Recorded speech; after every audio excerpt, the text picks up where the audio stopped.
కలుగునుగాక.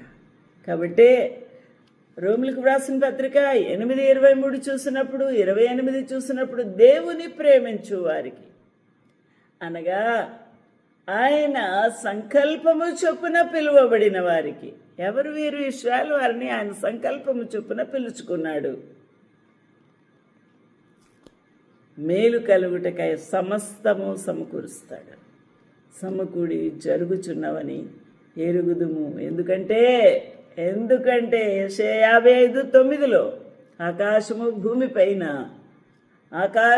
భూమిపైన ఎంత భూమికి పైన ఎంత ఎత్తుగా ఉన్నాయో, నీ మార్గములు మీ మార్గముల కంటే నా మార్గములు, మీ తలంపుల కంటే నా తలంపులు అంత ఎత్తుగా ఉన్నాయి. ఇది ఎవరి గురించి? ఆయనకు అంత ఎత్తుగా ఉన్నాయన్న సంగతి ఆయనకు తెలుసు. కానీ ఎవరి గురించి? నీ గురించి, మీ గురించి. ఆయనకున్న ప్రణాళిక, ఆ తలంపులు అంత ఎత్తుగా ఉన్నాయి. ఎంత బాగుందండి. హల్లెలూయా. అంత గొప్ప దేవునికి మహిమ కలుగునుగాక. అందుకే అన్నాడు యెషయా 43:19 వారి కొరకు గొప్ప వాగ్దానం, ఇదిగో నేను ఒక నూతన క్రియ చేయుచున్నాను, ఇప్పుడే అది మొలుచును, మీరు దాన్ని ఆలోచింపరా. నేను అరణ్యములో త్రోవ కలగ చేయుచున్నాను, ఎడారిలో సముద్రమును నిలబెట్టేశాడు ప్రభు. ఎర్ర సముద్రములు పాయలుగా చేశాడు.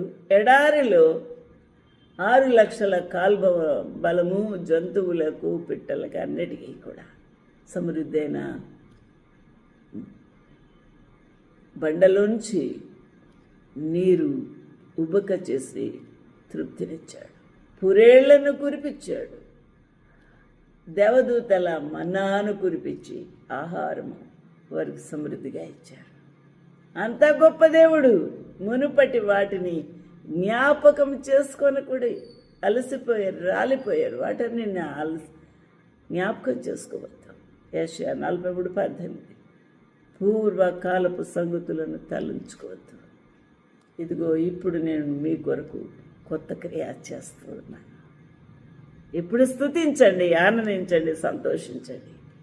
అందువల్ల ప్రభు 1000 ఏళ్ల పరిపాలనలో ఇశ్రాయేలు వారికి ఓదార్పు, రిలాక్సేషన్, గొప్ప సంతోషము, సమృద్ధైన ఆహారం, మంచి కుటుంబ జీవితాలన్నీ కూడా ఇవ్వబోతున్నాడట. అంత గొప్ప దేవునికి మహిమ కలుగుగాక. ఆమేన్.